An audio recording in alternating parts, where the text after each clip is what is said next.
Quero convidar os irmãos a abrir nossas Bíblias no livro do profeta Naum. Vamos ler Naum capítulo 1, verso 2 e 3. Nos diz assim a palavra do Senhor. O Senhor é Deus zeloso e vingador. O Senhor é vingador e cheio de ira. O Senhor toma vingança contra os seus adversários e reserva indignação para os seus inimigos. O Senhor é tardio em irar-se, mas grande em poder e jamais inocente o culpado. O Senhor tem o seu caminho na tormenta e na tempestade, e as nuvens são pó dos seus pés. Vamos orar, irmãos, pedir a Deus que nos abençoe, que a sua palavra encontre em nossos corações um espaço que seja guardada e que, por sua infinita bondade, Ele possa falar conosco por intermédio da sua mensagem nesta manhã. Senhor, nós queremos pedir que, por tua misericórdia, o Senhor nos direcione em santidade, em obediência, e que o Senhor, por sua infinita compaixão, fale conosco desta manhã. Que a tua palavra, Pai, ela possa vir de encontro às nossas necessidades, às quais nós devemos atentá-las para que possamos viver uma vida justa, santa e piedosa nestes dias. Tenha compaixão de nós, fale conosco, Pai, e que a tua palavra ela também possa nos corrigir, nos consolar e confrontar-nos nesta manhã. Assim nós pedimos que, por teu amor e por tua misericórdia e em nome de Cristo, fale conosco. Amém. Irmãos, esse texto que lemos é um texto que chama a nossa atenção pela forma como o profeta expressa Deus. Naum, que quer dizer aquele que consola ou o consolo de Deus, Deus consola, ele traz um retrato de Deus aqui de uma forma que às vezes nos espanta. Quando ele diz, o Senhor é Deus zeloso e vingador. O Senhor é vingador. Ele repete aqui esta proposta. Ele diz que o Senhor é vingador e cheio de ira. O Senhor toma vingança contra os seus adversários e reserva indignação para os seus inimigos. O Senhor é tardio em irar-se, mas grande em poder e jamais inocente o culpado. O Senhor tem o seu caminho na tormenta e na tempestade, e as nuvens são pó dos seus pés. Quando o profeta fala, expressa Deus como sendo um Deus zeloso e irado, e ele repete isso, nós agora olhamos para Deus a partir dessa perspectiva do profeta. Nós que estamos tão acostumados em falar que o nosso Deus é um Deus gracioso, um Deus amoroso, um Deus longânimo, benigno, um Deus que nos ama, um Deus que escuta a nossa oração, um Deus que inclina sobre nós os seus ouvidos, um Deus que estende as suas mãos, um Deus que aplana os nossos caminhos, um Deus que deu seu Filho por amor de nós, um Deus que nos espera nos céus. Geralmente, irmãos, quando nós olhamos para a Bíblia e nós falamos do nosso Deus, nós enchemos o nosso coração, o nosso pulmão para falar de um Deus de amor, de um Deus bondoso, de um Deus da paz. Mas agora Naum, ele nos traz um texto que fala de um Deus raivoso, um Deus bravo, um Deus irado. Mas é necessário que nós entendamos o que motiva a ira de Deus. O que é que motiva a vingança de Deus? O que é que acontece que revela a natureza de Deus como um Deus zeloso? Então nós vamos voltar às circunstâncias em que o profeta estava inserido para que possamos entender a expressão que ele usa para falar de Deus. Nós estamos, irmãos, vivendo aqui 100 anos após o profeta Jonas profetizar na cidade de Nínive, 100 anos após aquela conversão daquela cidade, daquele povo de um coração duro, de um povo bravo, de um povo violento, de um povo profano, mas que Deus, por seu amor, ele chama Jonas e diz, Jonas, vai e prega a cidade. E Jonas, conhecendo e sabendo que Deus era um Deus misericordioso, um Deus bondoso, um Deus que ouvia o arrependimento, que ouvia a oração e se compadecia, Jonas não quis ir a Nínive, porque ele sabia que Deus ia ouvir a oração daquele povo. Jonas conhecia Deus e ele não foi, sabendo quem era aquele povo e conhecendo o Deus que ele servia, ele não o quis. Mas nós conhecemos a história e sabemos que Jonas, ele, ao invés de ir para Nínive, ele muda o seu caminho, a sua rota, vai para uma outra cidade, vai para Jope, vai para o porto, vai para o navio, vai para o mar, e acontece tudo o que aconteceu. Mas Jonas volta e prega a Nínive, o povo se arrepende. Mas agora, 100 anos depois, este povo havia escravizado, havia colonizado a Síria, com a capital na Síria, havia colonizado o povo do norte, o povo de Israel. Este povo era um povo cruel, um povo sanguinário, violento, um povo que maltratava os seus inimigos, os seus cativos de guerra, um povo que se preocupava em profanar a raça, a característica, a cultura, a religião daqueles aos quais eles conquistavam. E eles estavam colonizando o povo de Israel, eles estavam misturando o povo de Israel, eles estavam matando, eles estavam escravizando com toda a sorte de sofrimento, judiando do povo de Deus. E então o profeta Naum, ele observa estas coisas. Ele percebe que agora aquele povo que no passado havia sido restaurado por Deus, havia sido abençoado por Deus, agora estava sendo o povo opressor do povo de Deus. Estavam castigando, estavam matando, estavam perseguindo, estavam levando o povo à tortura, estavam profanando a fé daquele povo, misturando aquele povo com outros povos da terra, levando os israelitas para morar em outras regiões, trazendo povos de terras estranhas para se misturar com o povo de Israel. Era uma profanação deliberada. Mas o profeta, ele, diante desta situação, diante de um povo que havia pecado, mas tinha dono, diante de um povo que havia sido alertado por Deus para que não se afastasse dos caminhos do Senhor, e que agora haviam se afastado e estavam sobre a mão do opressor, porque Deus falava: no dia que vocês me abandonarem, no dia que vocês me deixarem, então, e virarem as costas para mim, eu levantarei um povo e castigarei vocês. E vai ser com vara. E agora era chegado o momento. O povo havia se afastado de Deus, o povo de Israel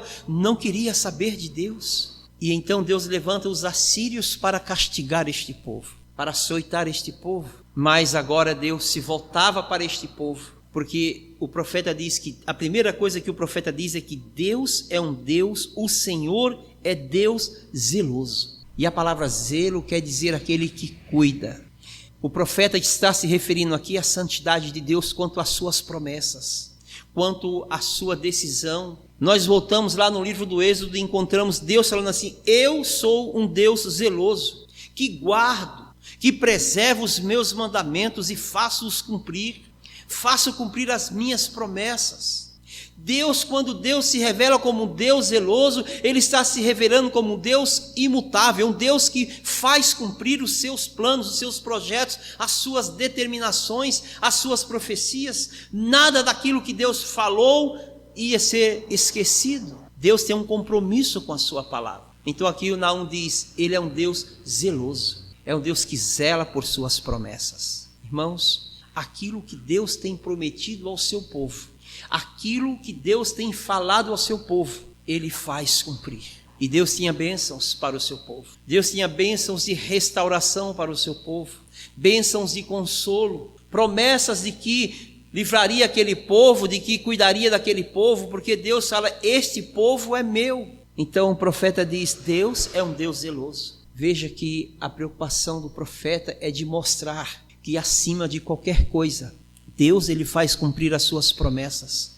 Deus não volta atrás naquilo que ele falou. Então ele diz: Deus é um Deus zeloso. Isso significa que ele tem um zelo fervoroso e profundo pelo seu povo e por sua justiça. Deus tem um cuidado especial pelo seu povo. Deus nunca abandonará o seu povo à sorte. Deus pode nos castigar, Deus pode nos repreender, Deus pode nos fazer caminhar em caminhos, às vezes de sofrimento, mas tem o propósito de nos corrigir. Deus não se esquece dos seus. Então o profeta diz que Ele é um Deus zeloso, mas Ele é um Deus que Ele não tolera a injustiça. Deus não tolera o pecado. Deus não tolera o comportamento profano, mentiroso, mesmo do seu povo. Então aqui o profeta diz que Ele é zeloso. Ele é um Deus zeloso e vingador. É interessante, né, que agora nós olhamos aqui um Deus que cuida pela sua palavra, um Deus que cuida pelo seu povo, um Deus que tem o cuidado de atentar em proteger o seu povo, mas ele diz que esse Deus também é um Deus vingador. E quando nós olhamos para essa palavra vingança, parece que essa palavra ela vem carregada de ódio, de rancor, de raiva, de decepção. Geralmente a palavra vingança, ela está recheada do nosso conceito de ver, da nossa perspectiva de vida, do nosso senso de justiça.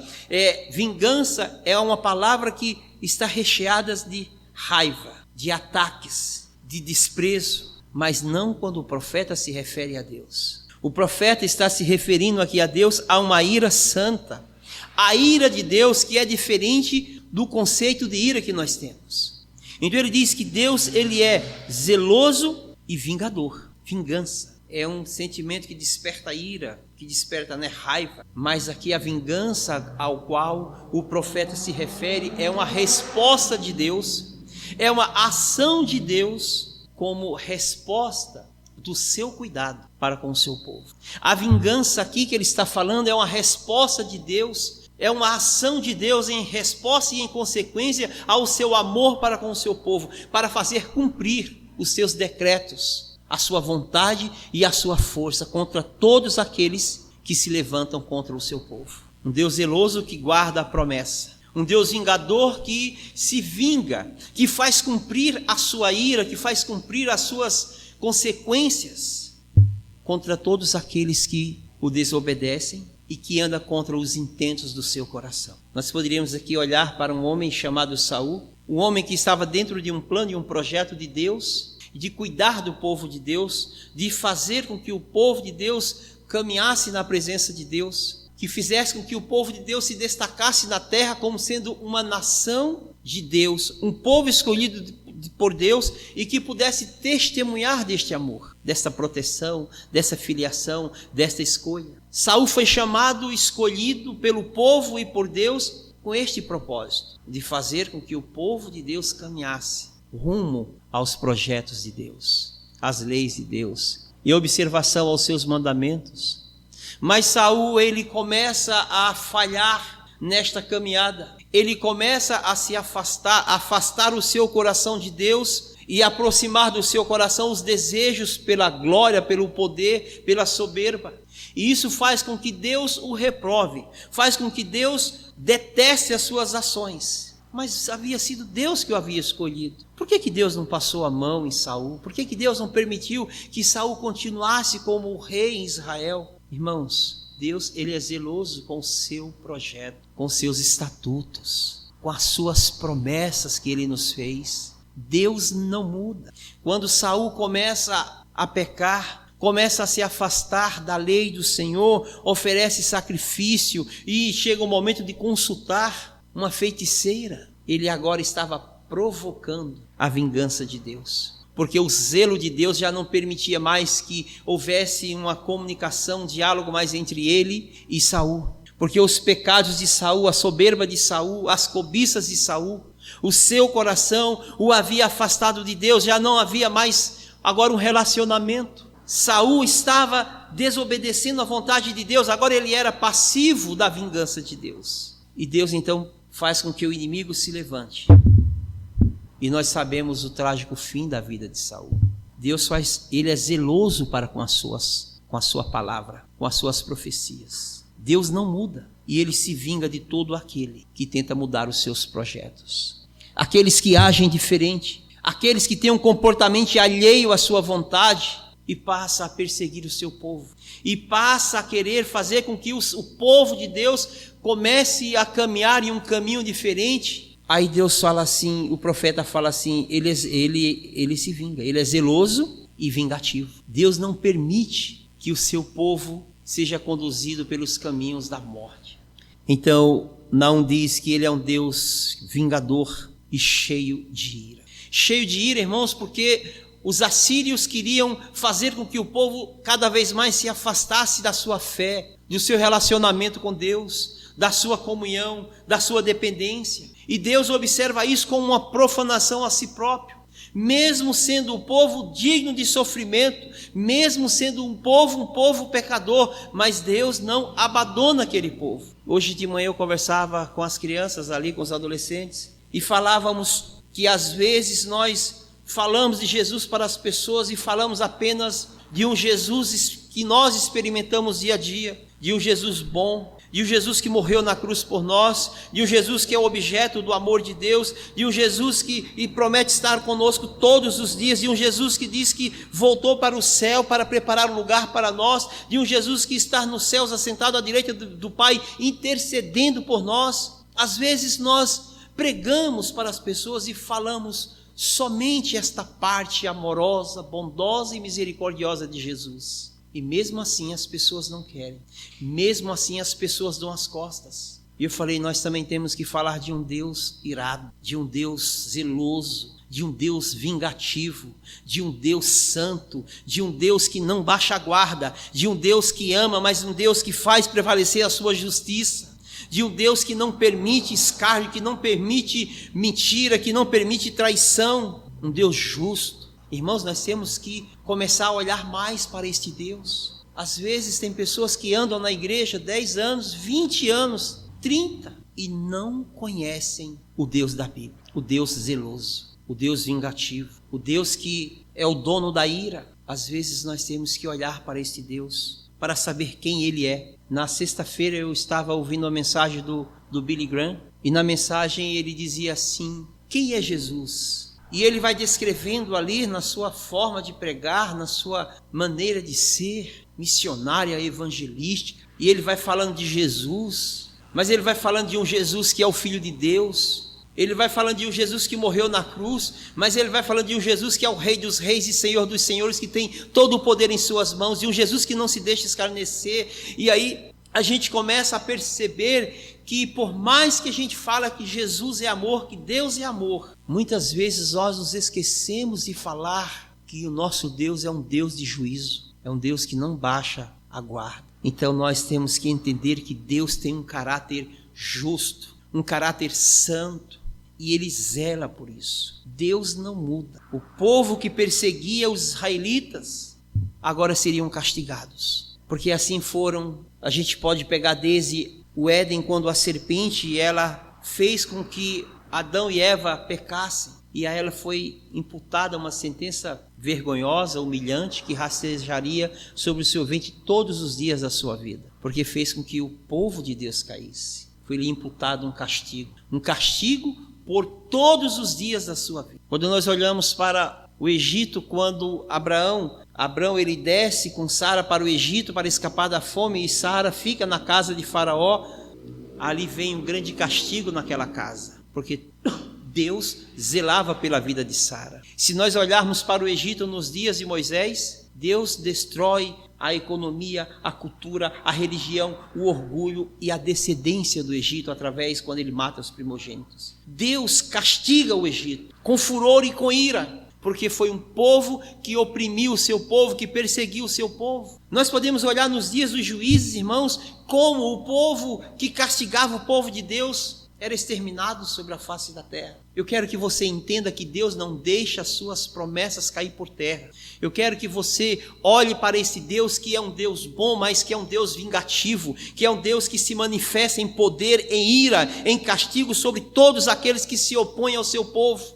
E isso Deus faz porque Ele é santo, porque o seu caráter é santo, porque Ele tem uma promessa para com o seu povo, Ele tem um compromisso para com o seu povo. Eu fico maravilhado quando eu leio o texto, quando Moisés diz, quando Deus fala para Moisés: Moisés, eu vou matar esse povo, vou exterminar eles da face da terra, e de você eu levantarei uma grande nação. Moisés, Deus estava falando para Moisés: eu vou fazer um povo um pouquinho melhor a partir de você. E aí Moisés diz: Senhor, o Senhor tirou esse povo do Egito com mão forte. Os egípcios viram a tua mão, os teus castigos, o teu poder. Eles reconheceram que o Senhor é um Deus poderoso. Mas agora, se o Senhor matar esse povo por aqui, eles vão achar que o Senhor não teve poder suficiente para sustentar esse povo e fazer este povo chegar aonde eles foram prometidos chegar. É lindo como Moisés, ele olha para Deus e vê que Deus tinha um plano. E Moisés então diz: Senhor, o Senhor é poderoso para fazer cumprir o teu plano. O Senhor é zeloso para fazer cumprir a tua palavra. Tirastes esse povo do Egito, faça esse povo chegar lá. Vamos caminhar com este povo. Moisés consegue ver em Deus algo que nós não vemos. Algo que às vezes, se fosse eu, talvez no lugar de Moisés, eu falaria: Deus, a minha descendência vai ser melhor do que a desse povo. Mata todo mundo mesmo, faz uma descendência a partir de mim. Mas Deus tinha uma promessa a Abraão, Isaque e Jacó. E Deus é zeloso. Ele não deixa a sua palavra cair por terra, porque ele zela por sua palavra. É por isso que Saul não pôde mais prosperar em seu caminho. É por isso que todos aqueles que se levantam para conturbar o caminho do povo de Deus, para fazer com que o povo de Deus mude o seu propósito, ande em caminhos diferentes, incline-se para o pecado, Deus castiga, Deus repreende, Deus corrige, Deus age em nosso favor. Mas ele diz que Deus também, ele é um Deus paciente. Ele diz que Deus é um Deus tardio em irar-se. Imagine se toda vez que a gente pecasse, se toda vez que nós cometêssemos um pecado, se Deus nos matasse.